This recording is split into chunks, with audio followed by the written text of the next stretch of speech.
नमस्कार विद्यार्थी मित्रांनो, रमन सायन्स अकॅडमी या यूट्यूब चॅनलमध्ये आपल्या सर्वांचं पुन्हा एकदा हार्दिक स्वागत. ठीक आहे, आज आपण सुरुवात करणार आहोत ग्रॅव्हिटेशन चॅप्टर मधल्या दुसऱ्या लेक्चरला. ग्रॅव्हिटेशन चॅप्टरच्या पहिल्या लेक्चरमध्ये आपण बघितलं की फोर्स काय असतात, फोर्सेस किती प्रकारचे असतात, फोर्सेसचे एक्झाम्पल्स आपण पाहिले. त्यानंतर मग आपण बघितलं की ग्रॅव्हिटेशनलचा शोध कसा लागला, ज्यामध्ये आपण बघितलं की ग्रॅव्हिटेशनचा शोध हा सर आयझॅक न्यूटन यांनी लावला होता. त्यानंतर मी तुम्हाला एक वर्क सांगितलं आणि तो आय होप की तुम्ही सर्च केलं असेलच की त्यांनी वयाच्या कितव्या वर्षी या फोर्सचा शोध लावला होता. ठीक आहे, त्यानंतर मग जाण्या अगोदर लेक्चर संपायच्या आधी मी तुम्हाला एक पॉईंट सांगितला होता की तुम्हाला लॉज ऑफ मोशन वाचून यायचे आहेत. 3 लॉज ऑफ मोशन तुम्ही मागच्या वर्षी स्टडी केले होते, ते तिन्हीचे तिन्ही नियम तुम्हाला पुन्हा एकदा रिवाइज करायचे होते. I think laws of motion या पहिल्याच चॅप्टरमध्ये तुम्ही ते नियम स्टडी केले होते. ठीक आहे, आय होप तुम्ही स्टडी केले असेलच. तरी देखील एकदा पुन्हा रिवाइज करून घेऊयात न्यूटनचे 3 लॉज ऑफ मोशन. ठीक आहे, सो पहिला जो लॉ सांगत होता तो असा होता, न्यूटन्स फर्स्ट लॉ. ठीक आहे, फर्स्ट लॉ काय होतं न्यूटनचा की every object continues in a state of rest और in a state of uniform motion until an external unbalanced force acts on it. हा होता पहिला नियम. बघा, नियम एकदम सोपा होता. Every object continues in a state of rest और state of uniform motion along a straight line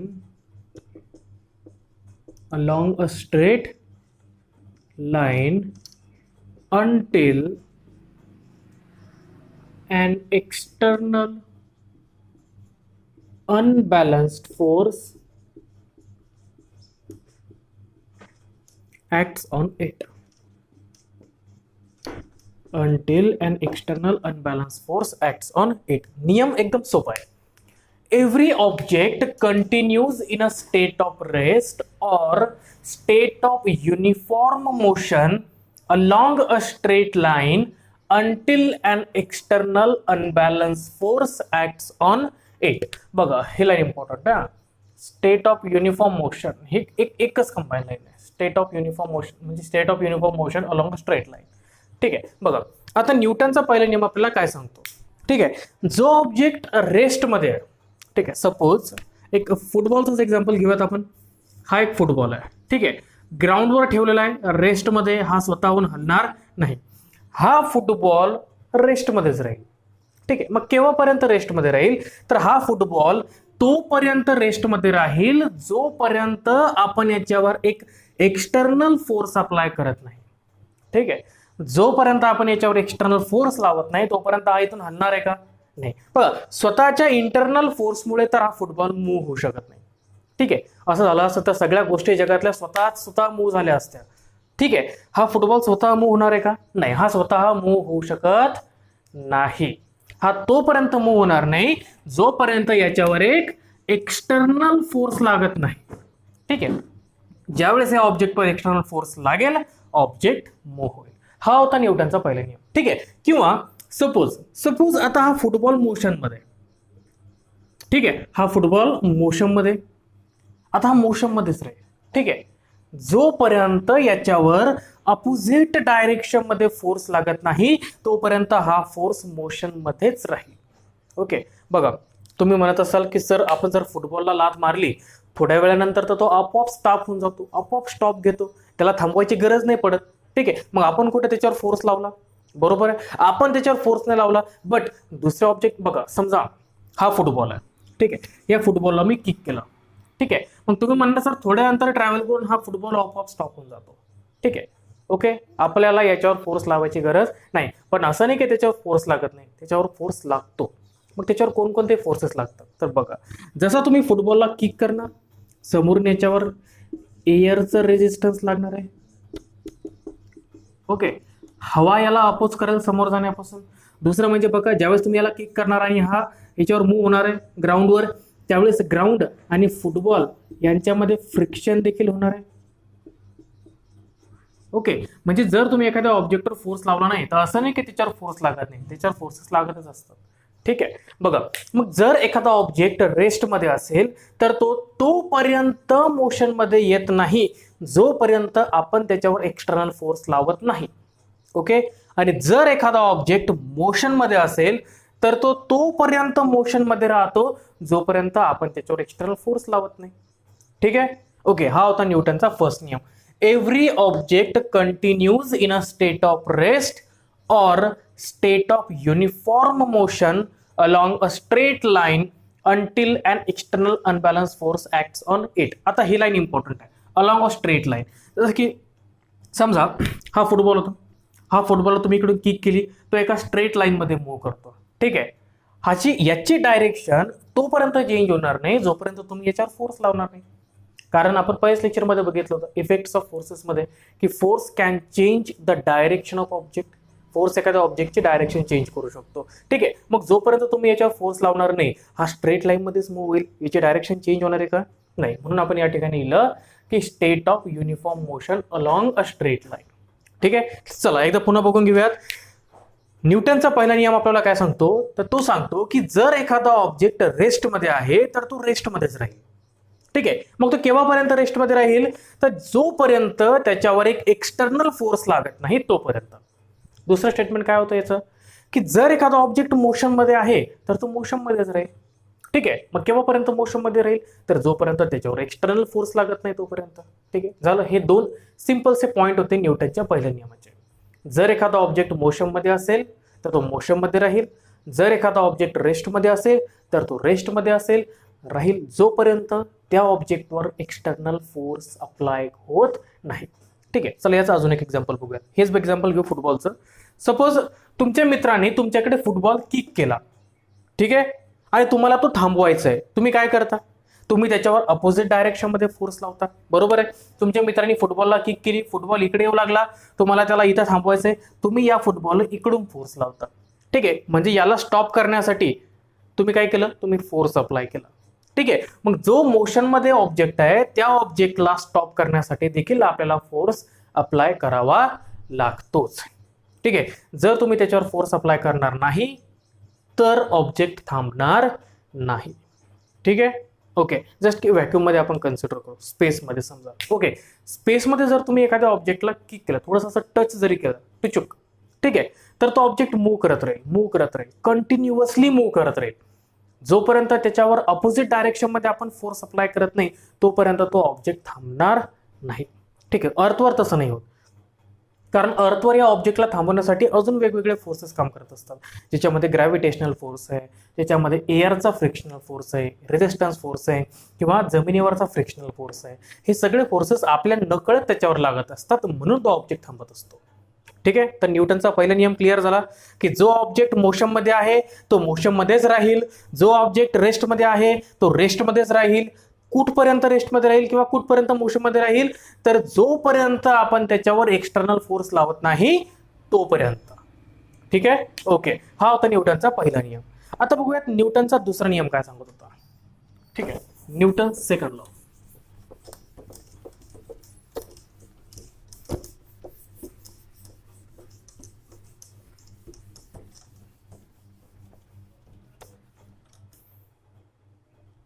Newton second law.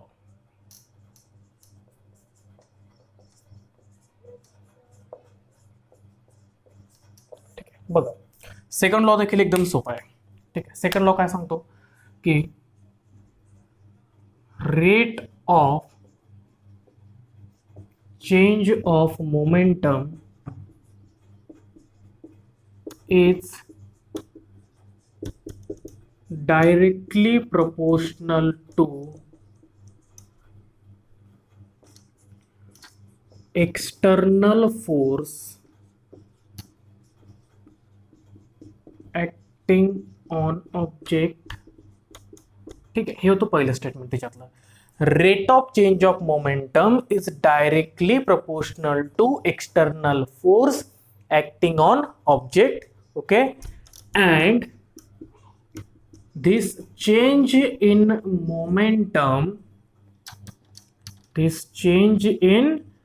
Momentum takes place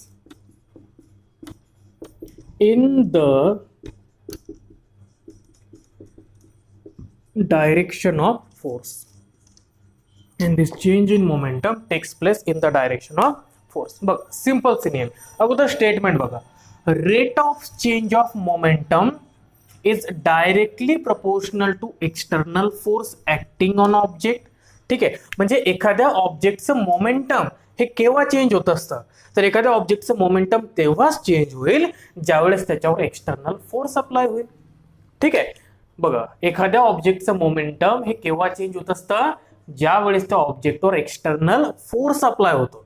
ठीक आहे, and this change in momentum takes place in the direction of force. आणि ही जी direction आहे change of मोमेंटमची, तर ज्या डायरेक्शन मध्ये आपला फोर्स एक्झर्ट होतो किंवा ज्या डायरेक्शन मध्ये आपण फोर्स अप्लाय केला त्याच डायरेक्शन मध्ये मोमेंटम हे चेंज होत असतं. ठीक आहे, चला एक्झाम्पल समजून घेऊया. ठीक आहे, ओके. सगळ्यात अगोदर मला सांगा की तुम्हाला मोमेंटम म्हणजे काय ते माहिती का, किंवा मोमेंटमचा फॉर्म्युला माहिती का. ठीक आहे, चला बघून घ्या. अगोदर फॉर्म्युला समजून घ्या मोमेंटमचा. ठीक आहे, मोमेंटम.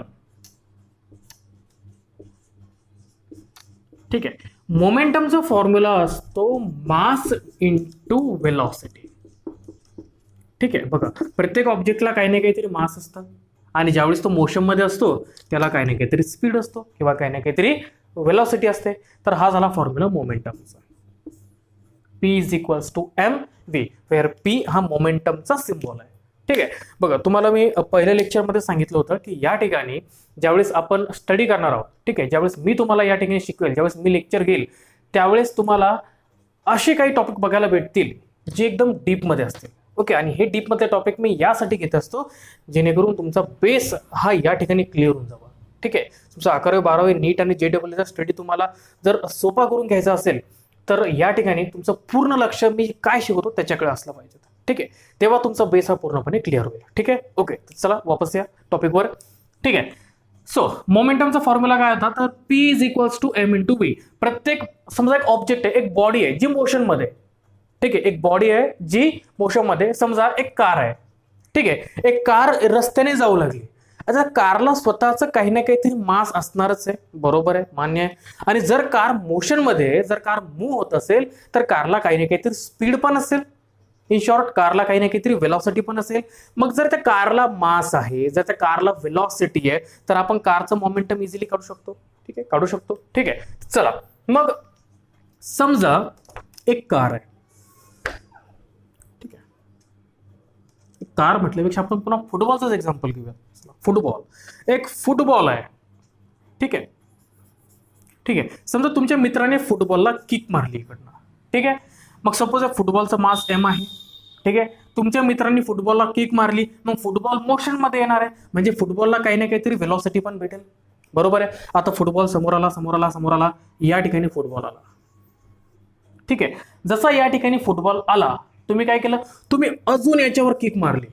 ओके, मला सांगा तुम्ही किक मारली म्हणजे तुम्ही काय केलं, तर तुम्ही याच्यावर एक फोर्स अप्लाय केला, एक फोर्स एक्झर्ट केला. ठीक आहे, आता फुटबॉलचं मास काय होतं, फुटबॉलचं मास एमच होतं.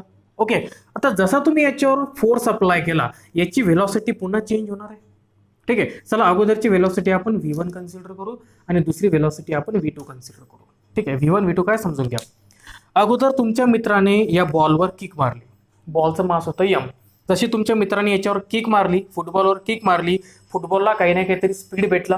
ओके, काही ना काहीतरी स्पीडनं तो मूव्ह करायला लागला, तो स्पीड आपण V1 कन्सिडर केला. ठीक आहे, ओके. आता फुटबॉल थोडासा समोर आला आणि तुम्ही काय केलं, तुम्ही अजून त्याच्यावर किक मारली, तुम्ही अजून त्याच्यावर फोर्स एक्झर्ट केला. ओके, मला सांगा फुटबॉल त्याच स्पीडमध्ये समोर जाणार आहे का, की त्याचा स्पीड चेंज होईल. तुम्ही थोडासा विचार करा. ओके, फुटबॉल आहे, तुमच्या मित्राने फुटबॉलला किक मारली, फुटबॉल आला आला आला आला आला आला आला, तुम्ही फुटबॉलवर अजून जोरात किक मारली. ठीक आहे, फुटबॉल ज्या स्पीडमध्ये आला त्याच स्पीडमध्ये समोर जाणार आहे का, तर नाही. फुटबॉलचा स्पीड काय होईल, फुटबॉलचा स्पीड वाढेल. मग तो काय होऊ शकतो, कमी होऊ शकतो, जास्त होऊ शकतो. इन केस जास्तच होणार आहे. ठीक आहे, मग तो जो स्पीड आहे तो स्पीड मी कन्सिडर केला V2. ठीक आहे, मग मला सांगा या ठिकाणी या फुटबॉलचं मोमेंटम मी असं लिहू शकतो का, mv1. मास इंटू वेलॉसिटी, बरोबर आहे. या ठिकाणी फुटबॉलचं मोमेंटम मी असं लिहू शकतो का, mv2 मास इंटू वेलॉसिटी. ठीक आहे, मला सांगा फुटबॉलचं मोमेंटम हे तेवढंच आहे की चेंज झालं? अगोदर फुटबॉलचं मोमेंटम किती होतं, mv1 होतं. आता फुटबॉलचं मोमेंटम किती होतं, mv2 झालं. बदललं की तेवढंच राहिलं? तर आपल्याला माहिती आहे अगोदर mv1 होतं, आता mv2 झाला. वेलॉसिटी किंवा स्पीड त्याचा चेंज झालेला आहे. याचा अर्थ हा होतो की मोमेंटम पण चेंज झालं. मग मला सांगा की हे मोमेंटम कशामुळे चेंज झालं? ठीक आहे, ज्यावेळेस आपण इथे फोर्स अप्लाय केला त्याच्यामुळे चेंज झाला. म्हणजे जर मोमेंटम चेंज व्हायचं असेल तर काय अप्लाय करणं आवश्यक आहे, फोर्स अप्लाय करणं आवश्यक आहे. ठीक आहे, म्हणून आपण लिहिलं की rate of change of momentum is directly proportional to external force. Momentum केव्हा चेंज होईल, जेव्हा त्याच्यावर एक्सटर्नल फोर्स अप्लाय होईल तेव्हा. ठीक आहे, ओके, पॉइंट लक्षात राहील नक्की. नंतर मग तुम्ही मागच्या वर्षी याच इक्वेशनवरनं एक फॉर्म्युला तयार केला होता आणि त्या फॉर्म्युलाचं नाव होतं force is equals to mass into acceleration. Okay, केलं होतं ना, पहिल्या चॅप्टर मध्ये तयार केला होता तुम्ही हा formula, F is equal to M A. Okay, तर हा होता न्यूटनचा दुसरा नियम.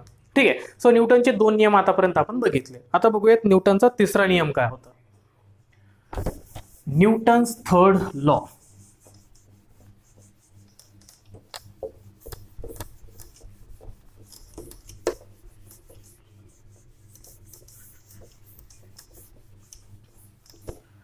ठीक आहे, एकदम सिंपल आहे Newton's third law.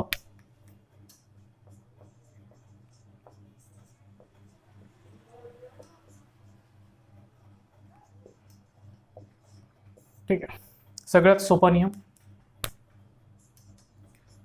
For every action there is equal and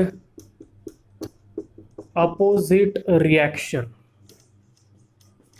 For every action there is equal and opposite reaction. प्रत्येक ऍक्शनला एक इक्वल आणि अपोजिट रिॲक्शन असते. ठीक आहे, कन्सिडर करा ही एक भिंत आहे. ठीक आहे, आणि या भिंतीवर तुम्ही जोरात असा पंच केला. ठीक आहे, तुम्ही काय केलं, भिंतीवर पंच केला. ओके, तुम्ही भिंतीवर एक जोराचा असा बुक्का मारला, एक गुद्दा मारला. ठीक आहे, काय होणार आहे, तर जेवढा फोर्स तुम्ही भिंतीवर अप्लाय केला भिंत पण तुमच्यावर तेवढाच फोर्स अप्लाय करते, बरोबर आहे. ठीक आहे, दुसरं एक्झाम्पल बघूया. सपोज तुमच्या हातात बंदूक आहे, गन आहे. ठीक आहे, तुम्ही गन धरली अशी आणि गनमधून बुलेट फायर केली. जसे तुम्ही गनमधून बुलेट फायर करणार गन थोडीशी मागे येते. ओके, बघा बुलेट कोणीकडे जाते, बुलेट समोर जाते, बंदूक मागे येते. ठीक आहे, हे झालं दुसरं एक्झाम्पल. तिसरं एक्झाम्पल बघा, रॉकेटचं ज्यावेळेस समजा आपण सॅटेलाइट प्रोजेक्ट करत असतो आकाशामध्ये त्यावेळेस आपण रॉकेटचा यूज करत असतो. आता होतं काय, इनिशियली बघा या ठिकाणी हे झालं ग्राउंड, असं समजा आपलं रॉकेट आहे. ठीक आहे, आता होतं काय, ज्यावेळेस रॉकेट आकाशामध्ये जाणार असतं त्यावेळेस इथे एक फ्युएल बर्न केलं जातं, इंधन बर्न केलं जातं, ज्याच्यामुळे जमिनीवर खूप सारा फोर्स एक्झर्ट केला जातो, large amount of force exert केला जातो. आणि जेवढा फोर्स जमिनीवर एक्झर्ट होतो जमीन पण त्याच्यावर तेवढाच फोर्स एक्झर्ट करते आणि रॉकेट वर जातं. हे जे सगळेच्या सगळे एक्झाम्पल आपण बघितले हे न्यूटनच्या थर्ड लॉचे एक्झाम्पल होते. या ठिकाणी बघा पहिल्या केसमध्ये काय झालं, तुम्ही या भिंतीवर ऍक्शन फोर्स अप्लाय केला. ऍक्शन फोर्स, भिंतीने तुमच्यावर कोणता फोर्स अप्लाय केला, तर भिंतीने तुमच्यावर अप्लाय केला रिॲक्शन फोर्स, बरोबर आहे. ज्यावेळेस तुम्ही बंदुकीतून गोळी फायर केली ती झाली तुमची ऍक्शन. ओके, रिॲक्शन मध्ये काय झालं, गन मागे आली, गनला झटका बसला, ती झाली रिॲक्शन. ओके, तिसऱ्या केसमध्ये, आता रॉकेटच्या केसमध्ये बघा, रॉकेटच्या केसमध्ये ज्यावेळेस तुम्ही हे फ्युएल, हे जे इथलं जे इंधन आहे, हे जे फ्युएल आहे, हे फ्युएल ज्यावेळेस आपण जाळतो त्यावेळेस जमिनीवर खूप सारा फोर्स एक्झर्ट केला जातो, ज्याला आपण म्हटलं ऍक्शन फोर्स. ठीक आहे, जसा जमिनीवर ऍक्शन फोर्स एक्झर्ट झाला, जमिनीने काय केलं, जमिनीने पण याच्यावर एक फोर्स एक्झर्ट केला, ज्याला आपण म्हटलं रिॲक्शन फोर्स. तर प्रत्येक ऍक्शनला इक्वल आणि अपोजिट रिॲक्शन असते. असं नाही होणार, समजा तुम्ही या ठिकाणी 5 न्यूटनचा फोर्स भिंतीवर अप्लाय केला, भिंत पण तुमच्यावर किती न्यूटनचा फोर्स अप्लाय करेल, 5 न्यूटनचाच फोर्स अप्लाय करेल. इथे समजा तुम्ही 1000 न्यूटनचा फोर्स जमिनीवर अप्लाय केला, जमीन पण तुमच्यावर किती फोर्स अप्लाय करेल? 1000 न्यूटनचाच फोर्स अप्लाय करेल. म्हणजे जेवढी तुमची ऍक्शन असते, जेवढा तुमचा ऍक्शन फोर्स असतो, तेवढाच तुमचा काय असतो? तेवढाच तुमचा रिॲक्शन फोर्स असतो. ठीक आहे, हा होता न्यूटनचा तिसरा नियम. त्यानंतर न्यूटनच्या तिसऱ्या नियमामध्ये तुम्ही अजून एक पॉइंट स्टडी केला असेल, तो हा की ऍक्शन आणि रिॲक्शन हे दोन्ही वेगवेगळ्या ऑब्जेक्टवर लागत असतात. ठीक आहे, ऍक्शन फोर्स रिॲक्शन फोर्स कधीच एका ऑब्जेक्टवर लागत नाही. ऍक्शन फोर्स आणि रिॲक्शन फोर्स हे दोन्ही वेगवेगळ्या ऑब्जेक्टवर लागतात. जसं की बघा, मला सांगा, ज्यावेळेस तुम्ही ऍक्शन केली, तुम्ही भिंतीवर ज्यावेळेस अशी बुक्की मारली, ऍक्शन फोर्स कोणावर लागला? तुम्ही भिंतीवर बुक्की मारली, फोर्स कोणावर लागला? भिंतीवर लागला. ठीक आहे, आता ज्यावेळेस रिॲक्शन फोर्स लागेल तर भिंतीने तुमच्या हातावर फोर्स अप्लाय केला, म्हणजे ऍक्शन कोणावर झाली? भिंतीवर. रिॲक्शन फोर्स कोणावर लागला? तुमच्या हातावर. ठीक आहे, समजा हे रॉकेटचं एक्झाम्पल घेऊयात आपण. रॉकेटच्या एक्झाम्पल मध्ये मला सांगा, ज्यावेळेस आपण फ्युएल इथे बर्न केलं, ऍक्शन फोर्स कोणावर लागलेला आहे? जमिनीवर. रिॲक्शन फोर्स कोणावर लागला? रॉकेटवर, म्हणूनच तर रॉकेट वर गेला. ठीक आहे, सो ऍक्शन फोर्स आणि रिॲक्शन फोर्स नेहमी वेगवेगळ्या ऑब्जेक्टवर लागत असतात. इम्पॉर्टंट स्टेटमेंट आहे, नोट करून ठेवा. Action and reaction force are equal. पहिली गोष्ट ही की ऍक्शन आणि रिॲक्शन फोर्स नेहमी कशा असतात? इक्वल असतात. ठीक आहे, दुसरं statement, action and reaction force always acts on different object. Action आणि रिॲक्शन फोर्स नेहमी वेगवेगळ्या ऑब्जेक्टवर लागत असतात. ऍक्शन रिॲक्शन फोर्स कधी एका ऑब्जेक्टवर लागणार नाही. तर हे होते न्यूटनचे 3 लॉज, जे तुम्हाला स्टडी करायचे होते या लेक्चरच्या अगोदर, बट आपण या ठिकाणी रिवाइज करून घेतले पुन्हा एकदा. आता आपण सुरू करूयात आपल्या आजच्या चॅप्टरला, आजच्या टॉपिकला, ज्या टॉपिकचं नाव आहे सेंट्रिपिटल फोर्स. ओके, आपण फोर्स आणि मोशन हा मेन टॉपिक सुरू करतोय आज. ज्या फोर्स आणि मोशन मध्ये आपला सब टॉपिक आहे सेंट्रिपिटल फोर्स. ठीक आहे, ओके, अँड सर्क्युलर मोशन. बघा, मेन टॉपिक जो आहे आपला आजचा, चला ग्रॅव्हिटेशन हेडिंग देखील मी सध्या पासून टाकतो. आता सगळ्यांना माहिती असेलच की ग्रॅव्हिटेशन चॅप्टर सुरू आहे. ठीक आहे, तर मेन टॉपिक जो आहे आपला तो आहे फोर्स अँड मोशन, ज्याच्यामध्ये आपण आज स्टडी करणार आहोत first topic circular motion and centripetal force. ठीक आहे, सर्क्युलर मोशन आणि सेंट्रिपिटल फोर्स हा खूप इम्पॉर्टंट टॉपिक आहे. ठीक आहे, लक्षात ठेवा, सर्क्युलर मोशन आणि सेंट्रिपिटल फोर्स हा मोस्ट इम्पॉर्टंट टॉपिक आहे, कारण हा टॉपिक तुम्हाला ॲज इट इज क्लास 11 मध्ये येणार आहे. त्या ठिकाणी सर्क्युलर मोशनवर एक स्पेशल चॅप्टर तयार केले गेलेले आहे. सो ग्रॅव्हिटेशनचं पण एक स्पेशल चॅप्टर आहे, सर्क्युलर मोशनचं पण एक स्पेशल चॅप्टर आहे. सो इम्पॉर्टंट टॉपिक आहे, आणि इम्पॉर्टंट टॉपिक असल्यामुळे तुमचं आता पूर्ण लक्ष हे फळ्यावरच असलं पाहिजे. ठीक आहे, तर चला सुरुवात करूयात सर्क्युलर मोशनला. ठीक आहे, त्याच्या अगोदर मला सांगा, मोशन म्हणजे काय तुम्हाला माहिती ना? ओके, मोशन म्हणजे काय? जर एखादा ऑब्जेक्ट त्याची पोझिशन चेंज करत असेल विथ रिस्पेक्ट टू सराउंडिंग, आपण त्याला मोशन म्हणत असतो. ठीक आहे, जर ऑब्जेक्ट एका पोझिशनवरून दुसऱ्या पोझिशनवर जात असेल तर आपण म्हणतो की ऑब्जेक्ट मोशनमध्ये, त्याला आपण मोशन म्हणत असतो. ठीक आहे, तर चला सुरुवात करूयात सर्क्युलर मोशनला. काही इम्पॉर्टंट पॉइंट्स मी या ठिकाणी लिहून देतो, ते इम्पॉर्टंट पॉइंट्स नोट करा. जसं की सगळ्यात अगोदर आपण बघूयात की सर्क्युलर मोशनची डेफिनेशन काय. ठीक आहे, चला त्याही अगोदर तुमच्या पुस्तकामध्ये एक ऍक्टिव्हिटी बघा, ती ऍक्टिव्हिटी बघूयात. ठीक आहे, ऍक्टिव्हिटी अशी आहे की tie a stone to one end of a string. Okay, तुम्हाला काय करायचं, एक दोरी घ्यायची, दोरीच्या एका टोकाला तुम्हाला एक दगड बांधायचा आहे. ठीक आहे, take the other end in your hand and rotate the string so that stone moves along a circle as shown in figure. ठीक ठीक आहे, तुम्हाला काय करायचंय, तुम्हाला एक दोरी घ्यायची आणि एक दगड घ्यायचा आहे. दोरीच्या एका टोकाला तुम्हाला दगड बांधायचा आहे आणि दोरीचं दुसरं टोक तुम्हाला तुमच्या हातामध्ये धरायचं आहे. ओके, आणि मग नंतर दगड असा असा फिरवायचा तुम्हाला. ठीक आहे, दोरी अशी अशी फिरवायची जेणेकरून दगड हा डायग्राम मध्ये 1.2 फिगर बघा तुमच्या पुस्तकातली, त्यामध्ये दाखवल्याप्रमाणे तुमचा दगड हा फिरेल. ठीक आहे, बघा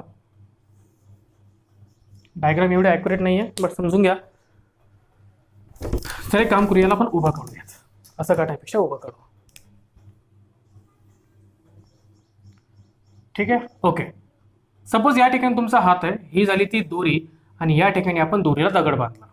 ठीक आहे, दोरीच्या एका टोकाला तुम्ही दगड बांधला, दोरीचं दुसरं टोक तुम्ही तुमच्या हातामध्ये पकडलं आणि तुम्ही काय केलं, तुम्ही या दोरीला असं फिरवलं जेणेकरून दगड गोल गोल गोल गोल फिरू लागला. ठीक आहे, ओके. आता त्यांनी काही प्रश्न विचारलेत. ठीक आहे, पहिला प्रश्न असा आहे, are you applying any force on the stone? तुम्ही या दगडावर एखादा फोर्स अप्लाय करताय का? म्हणजे तुम्ही या दगडावर फोर्स अप्लाय करत आहात का? हा पहिला प्रश्न आहे. दुसरा प्रश्न असा आहे, in which direction is this force acting? जर तुम्ही याच्यावर फोर्स अप्लाय करू लागले तर या फोर्सची डायरेक्शन सांगा. ओके, हा फोर्स कुणीकडे लागत आहे याची डायरेक्शन सांगायची आपल्याला. तिसरा असा आहे, what will be the effect on the stone? आता एक minute, how will you stop this force from acting? Okay, आता जर तुम्ही याच्यावर फोर्स अप्लाय करत असाल तर तुम्हाला या फोर्सची डायरेक्शन सांगायची. दुसरा अजून एक पॉईंट सांगायचा आहे, तो म्हणजे असा की तुम्ही या फोर्सला लावण्यापासून कसं थांबवू शकता.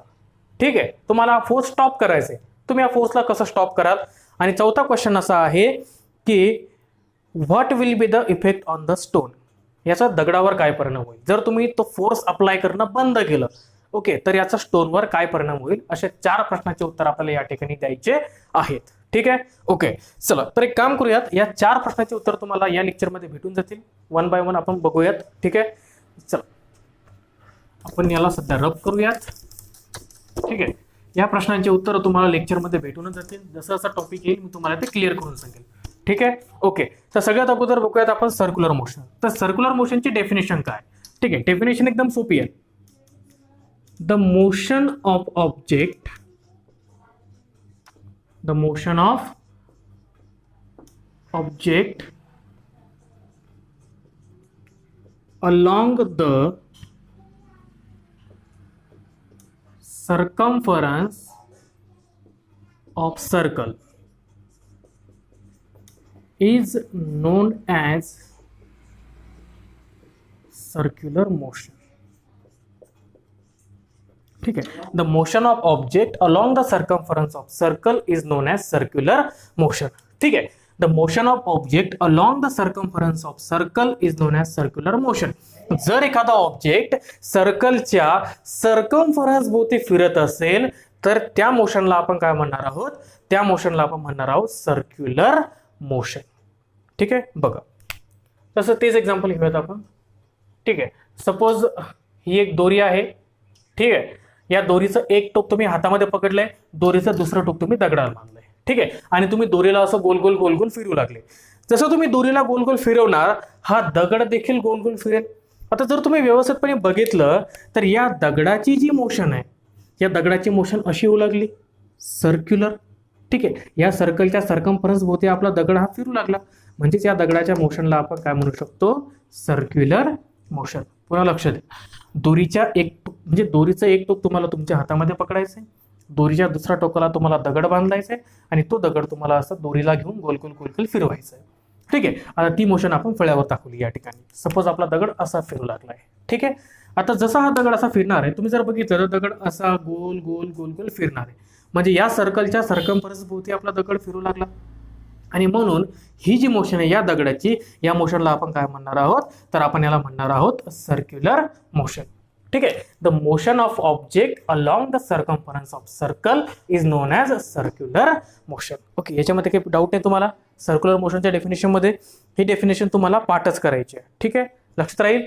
ओके, चला आता आपण बघूयात या दोरीचं. ठीक आहे, आपले जे प्रश्न होते ते प्रश्न आपण आता स्टडी करूयात. ठीक आहे, पहिला प्रश्न काय होता आपला? Are you applying any force on the stone? तुम्ही स्टोनवर एखादा फोर्स अप्लाय करत आहात का? ठीक आहे, चला याचं उत्तर बघूयात. मला सांगा, ज्यावेळेस तुम्ही या दोरीला असं हातामध्ये पकडलं आणि तुम्ही याला गोल गोल गोल गोल फिरवू लागले. ओके, ही जी मोशन होते या मोशनसाठी तुम्हाला फोर्स अप्लाय करावाच लागणार आहे. ठीक आहे, कारण विदाऊट फोर्स तुम्ही जर त्या दगडावर फोर्सच अप्लाय केला नाही ती मोशन होणार आहे का? नाही होणार. ठीक आहे, जसं आपण न्यूटनच्या पहिल्या नियमामध्ये बघितलं होतं, every object continues in a state of rest. Okay, until external force acts on it. जोपर्यंत तुम्ही एखाद्या ऑब्जेक्टवर फोर्स अप्लाय करणार नाही तो मोशन मध्ये येईल का? नाही. मग ज्यावेळेस तुम्ही या दगडाला घेऊन असं गोल गोल फिरवलं, तुम्ही त्याला मोशन मध्ये आणलं, तर या मोशनसाठी तुम्हाला त्याच्यावर फोर्स अप्लाय करावा लागला होता. तर हो. चला, पहिल्या प्रश्नाचं उत्तर आपल्याला भेटलं या ठिकाणी, की या ठिकाणी या स्टोनवर आपण फोर्स अप्लाय करत होतो. ठीक आहे. आता दुसरा प्रश्न असा होता, in which direction is this force acting. आता या फोर्सचे डायरेक्शन सांगायचे आपल्याला. तर एक गोष्ट लक्षात ठेवा की सर्क्युलर मोशन मध्ये किंवा समजा जो पार्टिकल सर्क्युलर मोशन करत असतो, मग तो कोणताही असो. ठीक आहे, जर एखादा पार्टिकल सर्क्युलर मोशन करत असेल तर त्या पार्टिकलवर एक फोर्स लागत असतो. ठीक आहे, जर एखादा पार्टिकल सर्क्युलर मोशन करत असेल तर त्या पार्टिकलवर एक फोर्स लागत असतो, ज्या फोर्सची डायरेक्शन ही सर्कलच्या सेंटरकडे असते. ठीक आहे, म्हणजे या ठिकाणी आपला जो दगड आहे या दगडावर आपण जो फोर्स लावू लागलो त्या फोर्सची डायरेक्शन कुणीकडे असेल तर ती असेल सर्कलच्या सेंटरकडे. ठीक आहे, दुसऱ्या प्रश्नाचं उत्तर भेटलं, in which direction is this force acting. ठीक आहे, तर the direction of this force is towards the centre of the circle. तिसरा प्रश्न असा होता, how will you stop this force from acting. आता हा जो फोर्स लागू लागला, तुम्हाला हा फोर्स बंद करायचा आहे. काय करणार तुम्ही दोरीला सोडून द्या. जसं तुम्ही दोरीला सोडून दिलं, हा दगड इकडे कुठेतरी चालला जाणार आहे. ठीक आहे, मग आता या ठिकाणी याच्यावर हा फोर्स लागेल का? नाही लागणार. ठीक आहे, सो तिसरा प्रश्न एकदम सोपा होता की how will you stop this force from acting. हा फोर्स जर तुम्हाला बंद करायचा असेल, तुम्ही कसं बंद करणार? सरळ सरळ दोरीला सोडून द्या, फोर्स आपोआप बंद होऊन जाईल. ठीक आहे, स्टॉप होऊन जाईल. आणि चौथं, what will be the effect on the stone. ठीक आहे, आता जसं तुम्ही दोरीला सोडून दिलं, याचा दगडावर काय परिणाम होईल? तुम्ही दोरीला सोडल्यानंतर देखील दगड असाच गोल गोल गोल गोल फिरणार आहे का? थोडंसं इमॅजिन करा. तुम्ही दोरी घेतली हातामध्ये, दुसऱ्या टोकाला दगड बांधला, दोरीला तुम्ही गोल गोल गोल गोल फिरू लागले आणि अचानक तुम्ही दोरी सोडून दिली. जशी तुम्ही दोरी सोडून दिली, दगड तसाच गोल गोल गोल गोल फिरत राहतो का? नाही. दगड जसं तुम्ही दोरीला सोडलं, दगड त्या ज्या ठिकाणी होता तिथून सरळ मूव्ह करतो. ठीक आहे, म्हणजे बघा, जर समजा आपला दगड सध्या या ठिकाणी आहे, आपला पार्टिकल असा मूव्ह होऊ लागला, अशी सर्क्युलर मोशन होऊ लागली आपली, ज्याला आपण अँटी क्लॉकवाईज डायरेक्शन म्हणूयात. ठीक आहे, जर आपली सर्क्युलर मोशन ही अँटी क्लॉकवाईज डायरेक्शन मध्ये होत असेल, अँटी क्लॉकवाईज माहिती आहे सगळ्यांना, घड्याळाच्या विरुद्ध दिशेने अँटी क्लॉकवाईज. जनरली आपलं घड्याळ असं फिरतं. ओके, अँटी क्लॉकवाईज डायरेक्शन त्याच्या उलट असते. मग जर आपला पार्टिकल अँटी क्लॉकवाईज डायरेक्शन मध्ये सर्क्युलर मोशन करत असेल, समजा दगड या ठिकाणी आला, मी दोरी सोडून दिली, दगड या स्ट्रेट लाईन मध्ये समोर चालला जातो. ठीक आहे, समजा दगड या ठिकाणी होता. ओके, ऍझ्युम करा की आपला पार्टिकल समजा या ठिकाणी होता आणि पार्टिकल इथे आल्यानंतर मी दोरी सोडून दिली, दगड असा जाईल. ठीक आहे, समजा दगड या ठिकाणी होता, आता मी दोरी सोडून दिली, दगड असा जातो. ठीक आहे, समजा दगड या ठिकाणी होता, मी दोरी सोडून दिली, दगड इकडे जाणार. ठीक आहे, ओके, मला सांगा या ठिकाणी तुम्हाला म्हणजे एक क्लू भेटू लागला का की दगड कोणत्या डायरेक्शन मध्ये जाऊ लागला? ठीक आहे, चला, बरोबर आहे. प्रत्येक ठिकाणी जर तुम्ही बघितलं, जेव्हा तुम्ही म्हणजे दोरी सोडली त्यावेळेस दगड टँजेन्शियली मूव्ह झालेला आहे. ठीक आहे, बघा इथे ज्यावेळेस तुम्ही दोरी सोडून दिली, दगड असा मूव्ह झाला, म्हणजे सर्क्युलर मोशन, म्हणजे या सर्कलला ही टँजेंट होती. ज्यावेळेस आपला दगड दगड या ठिकाणी आला, तुम्ही दोरी सोडून दिली, दगड इकडे मूव्ह झाला. आता हे देखील सर्कलला एक टँजेंटच आहे. समजा दगड या ठिकाणी आला होता, तुम्ही दोरी इथे सोडून दिली, दगड असा मूव्ह होणार, हे देखील सर्कलला एक टँजेंटच आहे. दगड आपला या ठिकाणी आला, या ठिकाणी दगड आल्यानंतर तुम्ही दोरी सोडून दिली, दगड असा मूव्ह झाला, ही डायरेक्शन देखील सर्कलला एक टँजेंटच आहे. ठीक आहे, म्हणजे सर्क्युलर मोशन मध्ये जो पार्टिकल सर्क्युलर मोशन करत असतो, ठीक आहे, त्यावेळेस त्या पार्टिकलची जी व्हेलॉसिटी आहे त्या व्हेलॉसिटीची डायरेक्शन ही सर्कलला नेहमी टँजेन्शियल असते. ठीक आहे, की सर्क्युलर मोशनमध्ये पार्टिकलच्या व्हेलॉसिटीची डायरेक्शन ही त्या सर्कलला नेहमी टँजेन्शियल असते. ठीक आहे, ओके. बघा आता काही इम्पॉर्टंट पॉईंट्स मी या ठिकाणी लिहून देतोय. ओके, डेफिनेशनचा पॉईंट तुमचा क्लिअर झाला असेलच. ठीक आहे, असं आहे की the motion of object along the circumference of circle is known as circular motion. ज्यावेळेस एक ऑब्जेक्ट सर्कलच्या सर्कम्फरन्स भोवती मूव्ह होतो, एक सर्क्युलर पाथ मध्ये मूव्ह होतो, तुम्ही असं म्हणू शकता the motion of the object along the circular path. ठीक आहे, सर्कम्फरन्सच्या ऐवजी तुम्ही काय घेऊ शकता, तुम्ही सर्क्युलर पाथ देखील घेऊ शकता. असं the motion of object along the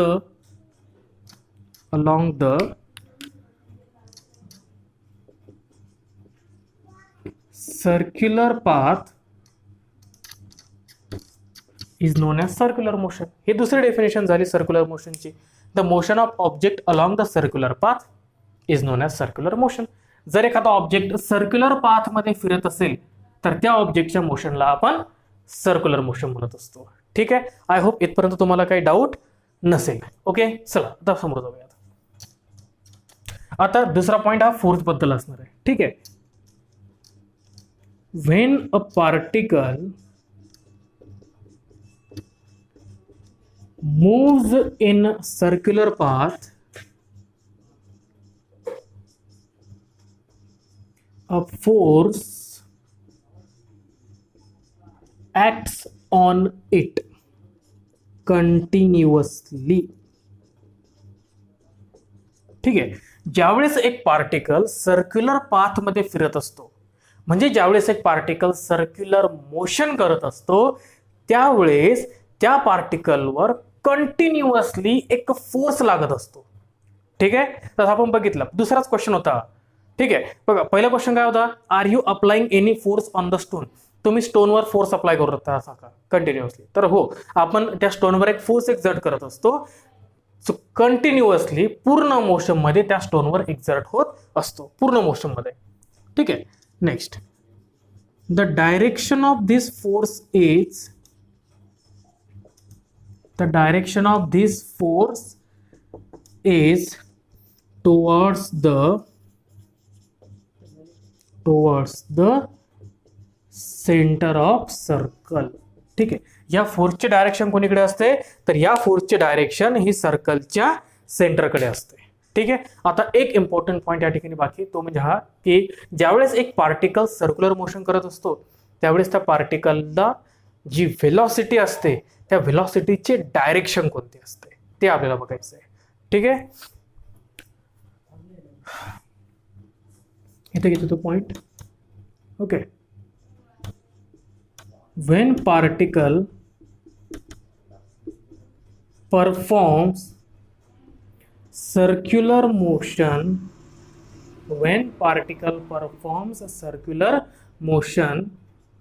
the direction of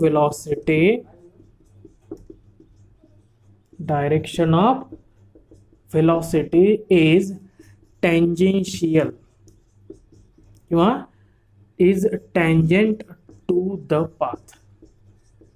ठीक आहे, ज्यावेळेस एक पार्टिकल सर्क्युलर मोशन करत असतो त्यावेळेस त्याची जी व्हेलॉसिटी असते त्या व्हेलॉसिटीची डायरेक्शन ही त्या सर्कलला टँजंट असते. ठीक आहे, जसं की समजा पार्टिकल या ठिकाणी आलेला आहे आणि तुम्हाला विचारलं डायरेक्शन सांगा व्हेलॉसिटीची, तर तुम्ही या ठिकाणी टँजंट काढा, ती टँजंट त्याची डायरेक्शन होईल, व्हेलॉसिटीची डायरेक्शन होईल. समजा पार्टिकल या ठिकाणी आलेला आहे आणि या ठिकाणी आल्यावर तुम्हाला म्हटलं मला सांगा की या ठिकाणी पार्टिकलच्या व्हेलॉसिटीचे डायरेक्शन कुठे आहे, तुम्ही काय करणार, सरळ सरळ असा एक लाईन ड्रॉ करा जी सर्कलला टँजंट असेल. ठीक आहे, सो व्हेलॉसिटीची डायरेक्शन ही सर्कलला नेहमी टँजेन्शियल असते. तर हे होतं आपलं circular motion. Okay, circular motion मध्ये कोणाला काही डाऊट नसेलच, आय होप. चला पुन्हा एकदा सगळे पॉईंट्स रिवाइज करून घेऊयात. सर्क्युलर मोशन म्हणजे काय, the motion of the object along the circular path is known as circular motion. जर एखादा ऑब्जेक्ट सर्क्युलर पाथ मध्ये फिरत असेल तर त्याच्या मोशनला आपण काय म्हणत असतो, सर्क्युलर मोशन म्हणत असतो. दुसरा पॉइंट, ज्यावेळेस एक पार्टिकल सर्क्युलर पाथ मध्ये फिरतो म्हणजे सर्क्युलर मोशन करतो त्यावेळेस पार्टिकलवर कंटिन्युअसली एक फोर्स लागत असतो, एक फोर्स पार्टिकलवर कंटिन्युअसली एक्झर्ट होत असतो, त्या फोर्सची डायरेक्शन असते टुवर्ड्स द सेंटर. ओके, त्या फोर्सची डायरेक्शन कोणीकडे असते? Towards the centre. त्या फोर्सचं नाव देखील आहे, त्या फोर्सला आपण सेंट्रिपिटल फोर्स म्हणत असतो. ठीक आहे, तर जाऊ सध्या एवढं लक्षात ठेवा की direction of this force is towards the centre of circle. चौथा इम्पॉर्टंट पॉइंट हा आहे की ज्यावेळेस एक पार्टिकल सर्क्युलर मोशन करतो त्याच्या वेलॉसिटीची डायरेक्शन कोणती असते? तर पार्टिकलच्या वेलॉसिटीची डायरेक्शन असते त्या पाथला टँजेन्शियल. ठीक आहे, जर तुम्हाला कोणत्याही ठिकाणी वेलॉसिटीची डायरेक्शन काढायची सांगितली, सरळ सरळ त्या पॉइंटला तुम्हाला एक टँजेंट ड्रॉ करावं लागेल. ठीक आहे, फक्त एक पॉइंट लक्षात ठेवा की पार्टिकल क्लॉकवाईज फिरतोय की अँटी क्लॉकवाईज फिरतोय. ठीक आहे, जर समजा या ठिकाणी पार्टिकल आपला अँटी क्लॉकवाईज फिरू लागला, अँटी क्लॉकवाईज म्हणजे असा, जर पार्टिकल असा फिरत असेल तर या ठिकाणी वेलॉसिटीची डायरेक्शन अशी असेल. पण जर पार्टिकल क्लॉकवाईज फिरू लागला असा क्लॉकवाईज घड्याळाच्या दिशेने, तर या ठिकाणी वेलॉसिटीची डायरेक्शन अशी येणार आहे. ठीक आहे, म्हणजे वेलॉसिटीची डायरेक्शन टँजेन्शियल आहे हे तर फिक्स आहे. फक्त एक पॉइंट लक्षात ठेवा की पार्टिकल क्लॉकवाईज जातो की अँटी क्लॉकवाईज जातोय. ठीक आहे, सो सर्क्युलर मोशन मध्ये काही डाऊट नसेलच, आय होप. ठीक आहे, आता आपण बघूयात सेंट्रिपिटल फोर्स काय आहे. ठीक आहे, सो सगळ्यांनी हेडिंग द्या आता, centripetal force.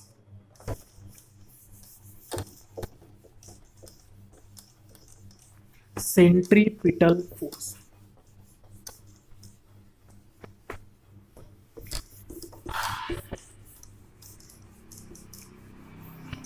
Centripetal force.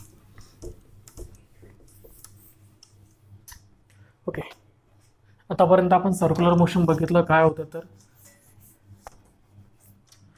Now we will study about centripetal force.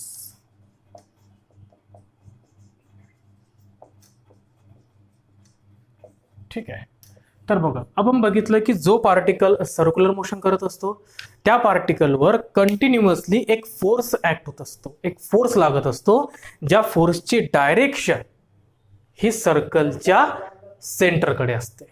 ठीक आहे, जो पार्टिकल सर्क्युलर मोशन करतो त्या पार्टिकलवर एक फोर्स लागत असतो, ज्या फोर्सची डायरेक्शन सर्कलच्या सेंटरकडे असते, त्याच फोर्सला आपण म्हणत असतो सेंट्रिपिटल फोर्स.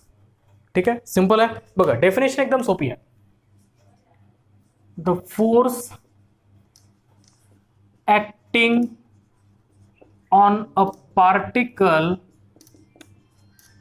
performing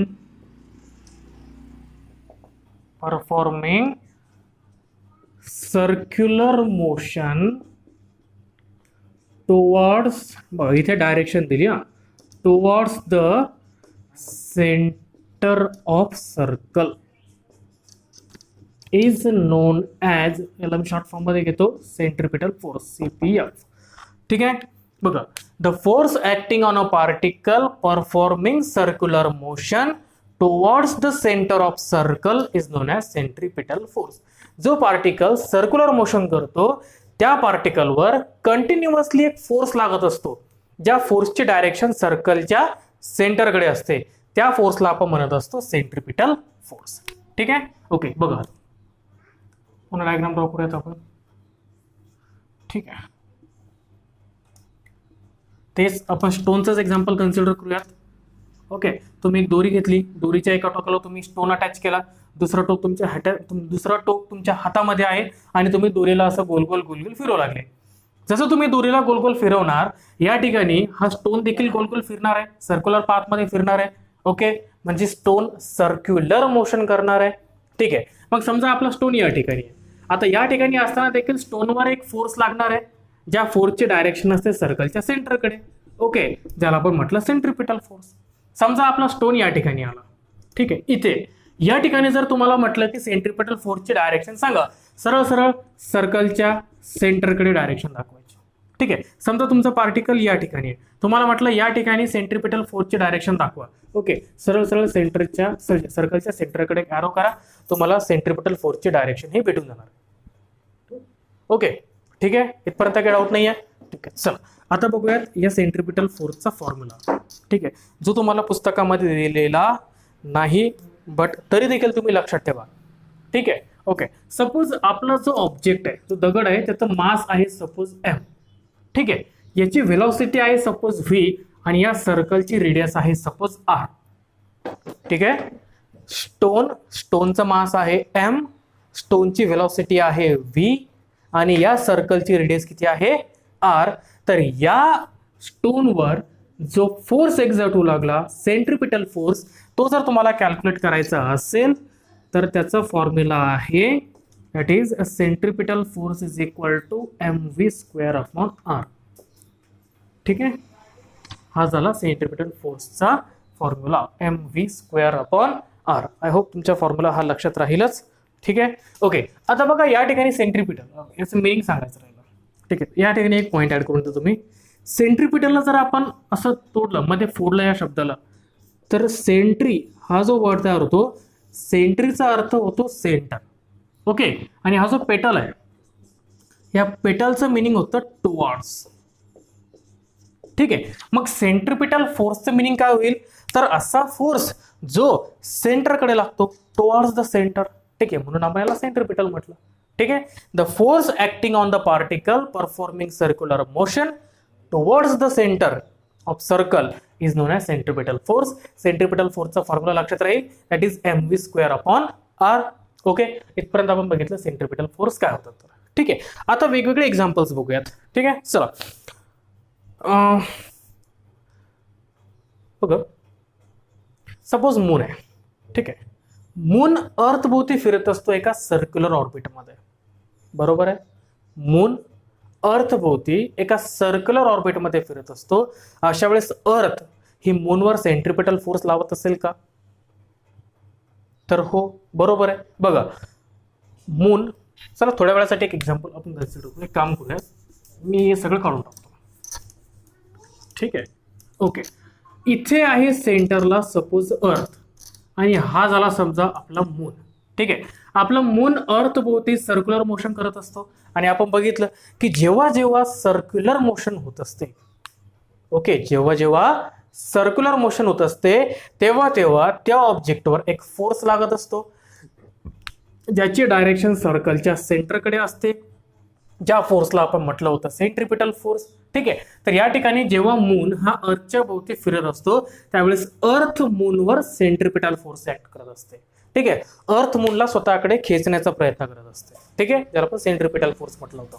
सिमिलरली बाकीचे जे प्लॅनेट्स आहेत, हे प्लॅनेट ज्यावेळेस सनच्या भोवती एका ऑर्बिटमध्ये फिरत असतात त्यावेळेस सन देखील बाकीच्या सगळ्या प्लॅनेट्सवर सेंट्रिपिटल फोर्स एक्झर्ट करत असतो.